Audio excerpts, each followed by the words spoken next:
Hello students, how are you? I hope you all are fine. Today we will do the worksheet 8 of unit 7 starting from the question 1. These are the word problem sums related to rupees and paisa. You have already done the addition and subtraction sums in case of rupee and paisa. So we will use all that in this word problem sums. Okay, and you know very well where we have to add the numbers and where we have to subtract them. Where the total altogether all comes, that means we have to add. Okay, and where the left remaining or there's a comparison, that means we have to do the subtraction in that case. So now we will start from the question 1. Nikhil had rupees 9.50 with him. He purchase a chocolate for rupees 6.50.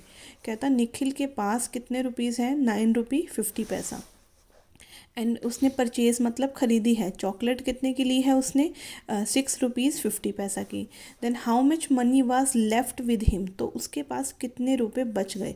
अब उसके पास starting में इतने थे, इतने की उसने chocolate ले ली, तो अब कितने लेफ़्ट हैं? लेफ़्ट मतलब माइनस करना है.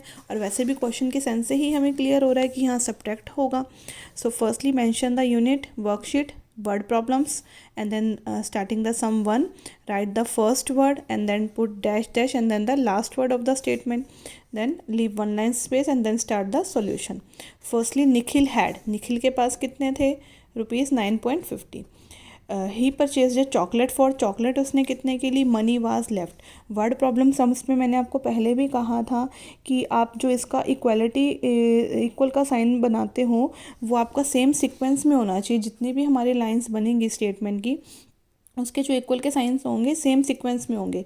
अगर आप ये सोचो कि यहाँ पर इसकी स्टेटमेंट ख़त्म होगी तो आप यहीं पर इक्वल लगा के इसकी वैल्यू यहाँ लिख दोगे और फिर आगे के यहाँ आ जाएगी यहाँ, तो आप कैसे एडिशन या सब्ट्रैक्शन करोगे. हम इक्वल का साइन इसलिए सेम सीरीज़ में लगाते हैं ताकि आगे जो इनकी वैल्यूज़ हैं वो हमारी प्रॉपर सीक्वेंस में आ सके, नंबर बिलो द नंबर हमारा आ सके, ताकि हम इजीली एडिशन या सब्ट्रैक्शन कर सके विदाउट एनी प्रॉब्लम.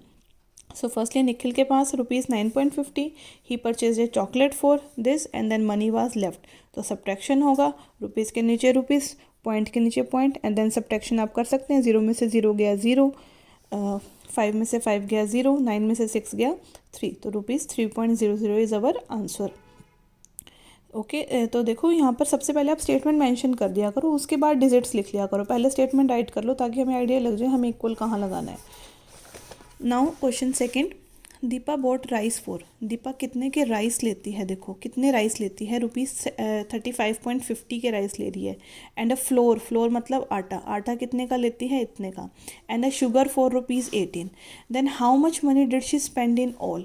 तो इन टोटल, ऑल मतलब कि कुल मिलाकर उसने कितनी मनी स्पेंड की, कितने रुपए खर्च कर दिए. तो उसने राइस भी लिया है, फ्लोर भी लिया है, शुगर भी लिया है, तो मतलब हमें टोटल मनी स्पेंड बतानी है. तो देखो स्टेटमेंट कैसे बनेगी हमारी. Firstly Deepa bought rice for, flour for, sugar for, and then she spend in all. Equality लगा देंगे. अब राइस की अमाउंट लिख दिया, फ्लोर का लिख दिया, शुगर का लिख दिया, and then she spend in all. All मतलब प्लस करना है तो प्लस कर देंगे, वैल्यू आ जाएगी. एडिशन आपको आता ही है.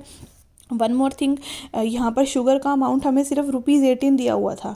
अब आपको पता है कि सारे नंबर हमारे पॉइंट फॉर्म में थे ना, मतलब जो पॉइंट से पहले होता है वो रुपये होता है, पॉइंट के बाद वाला पैसा होता है. अब इसमें सिर्फ रुपीज़ 18 दिया हुआ था, मतलब हमारा इसमें पैसा तो ज़ीरो है, मतलब 18 पॉइंट के बाद हम 0 लिख सकते हैं बिकॉज पैसा कुछ है ही नहीं, तो मतलब ज़ीरो है. सारे हम पॉइंट फॉर्म में बनाकर एंड देन हमने ऐड किया है. आफ्टर दिस नेक्स्ट हमारा थर्ड क्वेश्चन. थर्ड क्वेश्चन में देखो क्या दिया है. Nakul got rupees 50 as pocket money. Nakul को 50 रुपीज़ मिलती है as a pocket money from his father. He bought a story book for rupees 16.50. इतने रुपए की वो स्टोरी बुक खरीद लेता है. How much pocket money is left in his pocket. तो अब उसके पास कितने रुपए बच गए हैं. तो firstly Nakul got as pocket money, he bought a story book for, money is left. सारी स्टेटमेंट हमारी इसमें से ही आई है, कोई अलग हमने नहीं चूज़ की है, सब इसी में से यूज़ की हुई है. तो वैल्यू पुट कर देंगे 50.00, 16.50 एंड देन माइनस होगा बिकॉज लेफ्ट निकालना है, मतलब माइनस करना है। 0 में से 0 गया 0, 0 में से 5 नहीं जा सकता, स्मॉलर नंबर में से कभी भी बिगर नंबर नहीं जा सकता। So it will take borrow from this, लेकिन इसके पास खुद के पास नहीं है, so it will take borrow from this. जब इसने इससे लिया तो यहाँ बन गया 10 और यहाँ बचा 4। अब इसने इसको देना था तो यहाँ बच गया 9 और यहाँ हो गया 10। 10 में से 5 गया 5, 9 में से 6 गया 3, 4 में से बन गया 3। देन नेक्स्ट है सोनू सा a doll in a shop window. Sonu एक शॉप में डॉल देखते हैं। She liked it very much, उसे वो बहुत पसंद आती है। The doll cost ₹40.00। अब डॉल कितने रुपए की है? 40 रुपये की। But Sonu has got only, लेकिन सोनू के पास सिर्फ इतने रुपए हैं। Then how much more money does Sonu need to buy the doll. तो सोनू को कितने रुपए और चाहिए वो डॉल खरीदने के लिए? अब डॉल इतने की है, सोनू के पास सिर्फ इतने हैं, तो उसे कितने चाहिए और? तो टोटल में से ये वैल्यू माइनस कर देंगे तभी पता चलेगा ना कि कितने रुपए। सपोज़ आपको 10 रुपये का पेंसिल लेनी है या 10 रुपये का पेन लेना है, आपके पास सिर्फ 7 रुपये है, तो आपको कितने रुपए और चाहिए? 3 रुपीज़ और चाहिए, तो ये माइनस करके ही पता चला ना। तो सेम ऐसे ही इसमें, तो firstly the doll cost Sonu has got only and then Sonu need, Sonu को कितने चाहिए, तो माइनस करके ही पता चलेगा, माइनस कर देंगे। ओके, देन नेक्स्ट वन है राहुल हैज़ ₹590.50। राहुल के पास इतने रुपए थे। रामू बोरोड, बोरोड मतलब उधार लेना, ₹250 फ्रॉम हिम। रामू ने उससे इतने रुपए उधार ले लिए, बोरो कर लिए। How much money is left with Rahul, तो अब राहुल के पास कितने रुपए बच गए? राहुल के पास पहले इतने थे, इतने रुपए रामू ने ले लिए, तो अब कितने बच गए राहुल के पास? माइनस करेंगे। So firstly Rahul has, then Ramu borrowed, then money is left. तो सब्ट्रैक्शन हमारा इजीली, जैसे हमने वो 18 रुपीज़ वाले में किया था, सेम ऐसे ही यहाँ पर भी होगा कि सिर्फ 250 दिया हुआ था ना, तो इसको भी पॉइंट फॉर्म में बनाने के लिए अब ₹250 है, तो मतलब पैसा तो ज़ीरो है, तो 250.00 हो गया ना, तो माइनस कर देंगे, हमारा आंसर आ जाएगा। So you have to complete this worksheet in your fair notebook.